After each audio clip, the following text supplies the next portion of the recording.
नमस्कार दोस्तों, मैं रोहन शर्मा स्वागत करता हूं सभी का आपके अपने चैनल ज्योतिष एंड वास्तु में। कैसे हैं आप सभी? आप सभी ने महसूस किया होगा कि फरवरी के अंत में और मार्च की शुरुआत में 1 तारीख के आसपास जो माहौल देश और दुनिया में बना हुआ था, आज 11 तारीख आते आते वो माहौल आप देख रहे हैं कि थोड़ा सा अलग रास्ते पर जाता हुआ नजर आ रहा है। वो इंटेंसिटी जो है वो कहीं ना कहीं थोड़ी सी कम होते हुए दिखाई दे रही है। देशों के बीच में जो एक महायुद्ध की स्थिति बनी थी वो बहुत ज्यादा कम होकर के एक छोटे से बातचीत की तरफ यहां पर टर्न होते हुए नजर आ रही है। और धीरे धीरे जैसे जैसे समय आगे बढ़ेगा वैसे वैसे स्थितियां और बदलते हुए नजर आएगी। स्थितियों में और अलग लेवल के मूवमेंट यहां पर देखने को मिलेंगे। ग्रह हमेशा एक तरफा काम नहीं करते, ये बात हमें अब मान लेनी चाहिए, समझ लेनी चाहिए। मैं पिछले कई समय से अपनी वीडियोस के माध्यम से बताने की कोशिश कर रहा हूं कि हर ग्रह खराब नहीं होता, हर ग्रह तबाही और बर्बादी लेकर के नहीं आता, हर ग्रह हमेशा स्थितियों को खराब लेकर के ही चले, ऐसा नहीं होता। कोरोना काल में भी हमने इस चीज को बहुत क्लोजली ऑब्जर्व किया था कि प्लैनेट चाहे कितना भी खराब हो जाए वो सही करने का रास्ता बना करके चलता है, चीजों को बेहतर करने का एक मार्ग हमें हमेशा दिखाता है। वैसी ही स्थिति हमें कोरोना काल में भी देखने को मिली थी। रशिया और यूक्रेन के बीच में जब कॉन्फ्लिक्ट की शुरुआत हुई तब भी यही इक्वेशन मैंने बहुत ज्यादा क्लोजली ऑब्जर्व करी थी और मैंने महसूस किया था कि जिस तरह की ग्रह स्थिति दिखाई दे रही है ये अगेन विश्व युद्ध की एक कहानी नहीं दिखाती, ये कॉन्फ्लिक्ट दिखाती है जो कि लंबे समय तक चलेगा। इसके बाद और कई सारे इंसिडेंट हुए जिसमें हमने ग्रहों को हर बार बहुत अच्छे से डिटेल में एनालिसिस करने की कोशिश करी और आप सभी की मदद करने का प्रयास किया। ऐसी ही स्थिति ईरान, इजराइल और अमेरिका के बीच में जो एक प्रॉब्लम शुरू हुई उस समय देखी गई। ये प्रॉब्लम की शुरुआत 2024 में हो चुकी थी। पहली बार अचानक से 2026 में अमेरिका ने ईरान पर हमला किया, ऐसा नहीं था। यह समय था 2024 की शुरुआत का। 24 से लेकर के 26 के बीच में पिछले 2 सालों में तीनों ही देशों के बीच में काफी ज्यादा संघर्ष देखने को मिल रहा है और यह संघर्ष समय के साथ आगे चलता हुआ नजर आ रहा है। बहुत सारे लोगों को यह लग रहा था कि इस समय पर विश्व युद्ध की शुरुआत हो चुकी है और बहुत सारे देश अब यहां पर शामिल हो जाएंगे और चीजों को खराब करने का प्रयास करेंगे। परंतु ठीक इसके विपरीत ईरान ने बोला है कि हम अपने आसपास के देशों पर हमला नहीं करेंगे। अमेरिका ने बातचीत का प्रस्ताव रखा है और बोला है कि अगर आप हमारी शर्तें मान लेंगे तो ये स्थितियां जल्दी नॉर्मल हो जाएंगी। इजराइल यहां पर अपनी तरफ से एक अलग कोशिश कर रहा है। रूस, चीन, भारत या फिर और दूसरे देश सिर्फ और सिर्फ दूर से कूटनीतिक राजनीति को करने का प्रयास कर रहे हैं, सीधे सीधे वॉर में अपने आप को अमेरिका के साथ या अमेरिका के सामने खड़ा रखने की कोशिश नहीं कर रहे हैं। अब आप देख सकते हैं, समझ सकते हैं कि ग्रह की स्थिति क्या बता रही है। पिछले समय से देवगुरु बृहस्पति की जब मैं चाल को ऑब्जर्व कर रहा हूं तो मुझे बहुत क्लियरली समझ में आ रहा है कि जब जब देवगुरु बृहस्पति की चाल खराब हुई है तब तब एक सडन डिस्टर्बेंस यहां पर देखने को मिला है।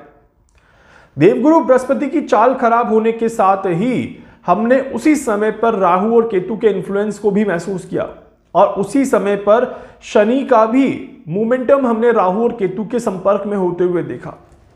यहां पर 4 ग्रहों में एक अलग कॉम्बिनेशन देखने को मिल रहा है। राहु, केतु, मंगल और गुरु और शनि के बीच में एक अलग कॉम्बिनेशन देखने को मिल रहा है। ठीक उसी समय पर अगर शुक्र और मंगल के बीच में किसी तरह का विवाद हो जाए तो स्थितियां और ज्यादा खराब दिखाई दी। एंड जैसे ही वो विवाद खत्म हुआ, जैसे ही मंगल और शुक्र बैलेंस हुए, स्थितियां फिर से नॉर्मल दिखाई दी। अभी भी अगर आप देखेंगे तो कुछ इसी तरह की चीजें हमें देखने को मिली। जब ये इंसिडेंट हो रहे थे उस समय शुक्रदेव मंगल के साथ थोड़े से अनबन में चल रहे थे, थोड़े से कॉन्फ्लिक्ट के साथ चल रहे थे।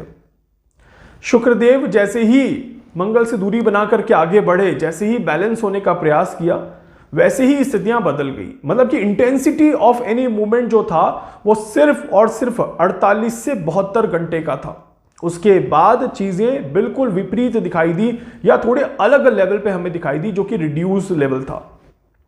तो यहां पर ये बहुत क्लियर इक्वेशन बन रही है कि ये जो माहौल सारा बना हुआ है, ये ग्रहों की परिस्थिति की वजह से, ग्रहों के एक पॉजिटिव और नेगेटिव इक्वेशन की वजह से यहां पर बना हुआ है।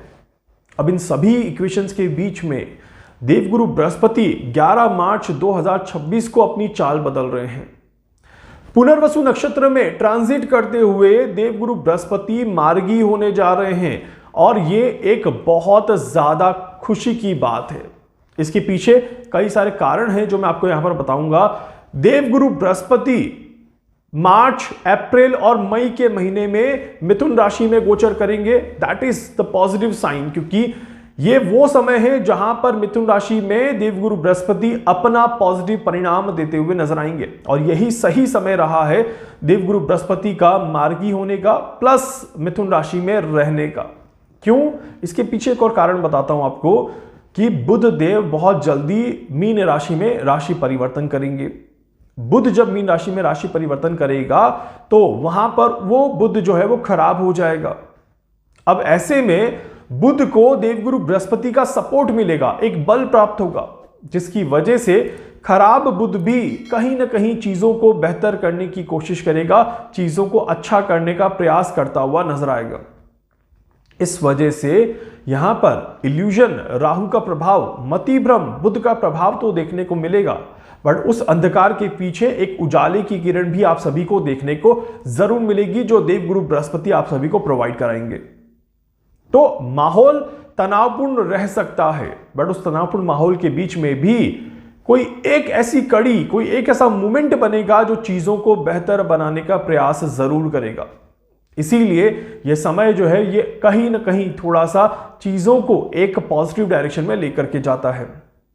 यहीं पर अगर हम देखें तो आप महसूस करेंगे कि पुनर्वसु नक्षत्र का मतलब क्या होता है? एक नई शुरुआत, फिर से एक नई शुरुआत, अंधकार से उजाली की तरफ आने का एक परफेक्ट समय, एक परफेक्ट रास्ता। तो जब पुनर्वसु नक्षत्र इतना पॉजिटिव नक्षत्र है और उसमें देवगुरु बृहस्पति जो कि जीवन के कारक माने जाते हैं, जीव दान देने का प्रभाव रखते हैं, उसमें अगर गोचर कर रहे हों और प्लस मार्गी गति के साथ आगे बढ़ रहे हों, तो ऐसे में हम ये कह सकते हैं कि कहीं ना कहीं दुनिया में एक पॉजिटिविटी की शुरुआत यहां से देखी जा सकती है। हर बार माहौल खराब ही हो और हर ग्रह खराब ही हो ऐसा नहीं कहा जाता। चीजें कभी कभी थोड़ी सी बैलेंस भी कर देती है और उस खराब को, जो आपको खराब लग रहा था, उसको किसी और स्वरूप में आपके सामने रख करके चली जाती है। बहुत बार ऐसा आपने महसूस किया होगा नॉर्मल सिचुएशन में कि अचानक से काले बादल आ गए, बारिश का मौसम बन गया और तेज हवा आई और बादलों को लेकर के चली गई।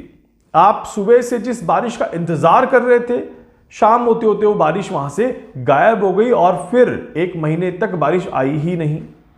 इस तरह की परिस्थिति आपने कई बार अपने आसपास महसूस करी होगी। हर बारिश के सीजन में आप एक न एक बार इस तरह की परिस्थिति जरूर देखते होंगे। ठीक है, वैसा ही माहौल चल रहा है। विश्व युद्ध के बादल छाते हैं और हम उम्मीदें लगाते हैं कि विश्व युद्ध होने वाला है और फिर ग्रहों में कुछ नया परिवर्तन होता है और उस विश्व युद्ध के बादल को वो आगे खिसका कर चला जाता है, आगे टाल कर चला जाता है और हम फिर अपनी उम्मीदों को लेकर के ही बैठे रह जाते हैं। ये लाइन में इसलिए कह रहा हूं क्योंकि आप सभी ने 2024 से उम्मीदें लगा रखी है।